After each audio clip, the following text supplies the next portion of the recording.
আসসালামু আলাইকুম। শীতকাল তো চলে আসলো। শীতকালের পিঠা না খেলে কীভাবে হয় বলেন তো? চলেন আজকে আপনাদের সাথে আরও একটা রেসিপি শেয়ার করব। সেটা হচ্ছে মোরব্বার রেসিপি, যেটা আমাদের অঞ্চলে খুবই জনপ্রিয় একটা পিঠা। মোরব্বা বানানোর জন্য উপকরণ হিসাবে থাকছে একটি কুমড়ো, একটি নারিকেল, দুধ এবং চিনি। তো ফার্স্টে কুমড়োটাকে আমরা ছিলে ভালোভাবে কেচে নিব। কাঁটা চামচের সাহায্যে কুমড়োটাকে খুবই ভালোভাবে কেচে নিতে হবে, যেন কোনো অংশেই শক্ত ভাবটা না থাকে। ভালোভাবে কেচে নিলে এর প্রত্যেকটা অংশতেই আমরা যে শিরাটা করব ওইটা ভালোভাবে ঢুকবে বা মিশবে, খেতেও খুব ভালো হবে। এই তো দেখতেই পাচ্ছেন, চাপ দিলে খুবই সফট একটা ভাইব হচ্ছে। এখানে পানিগুলা খুব সুন্দরভাবে বের হয়ে আসছে। তো এরকমভাবে সবগুলা কুমড়োই আমরা ভালোভাবে কেচে নিলাম। কেচে এটাকে ভালোভাবে পরিষ্কার করে নিতে হবে।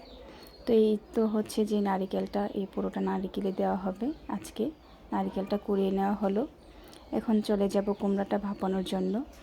এখানে একটা পাতিলের মধ্যে কুমড়োটা এখন ভাপিয়ে নেওয়া হবে।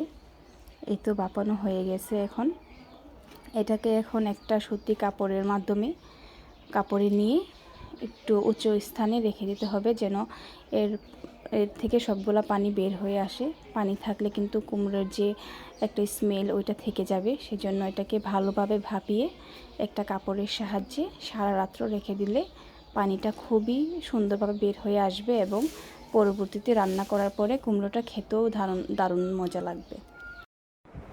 এই তো সারা রাত কুমড়োটা রাখার পর পানিগুলো ঝরে গেছে। এখন আমরা চলে যাব রান্নাতে। নর্মালি যেভাবে আমরা সেমাই, পায়েস, ফিরনি রান্না করি ওইভাবেই রান্নাটা করতে হবে।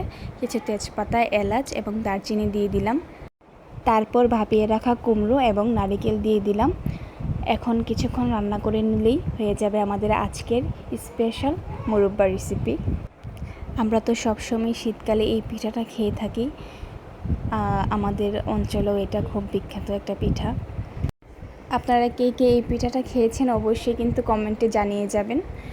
যদি খেয়ে থাকেন তাহলে তো অবশ্যই জানেন এটা খেতে কতটা মজা হয়। কখনোই না খেয়ে থাকলে অবশ্যই ট্রাই করবেন। আমার ভিডিওটা এতক্ষণ পর্যন্ত দেখার জন্য আপনাদেরকে অসংখ্য ধন্যবাদ।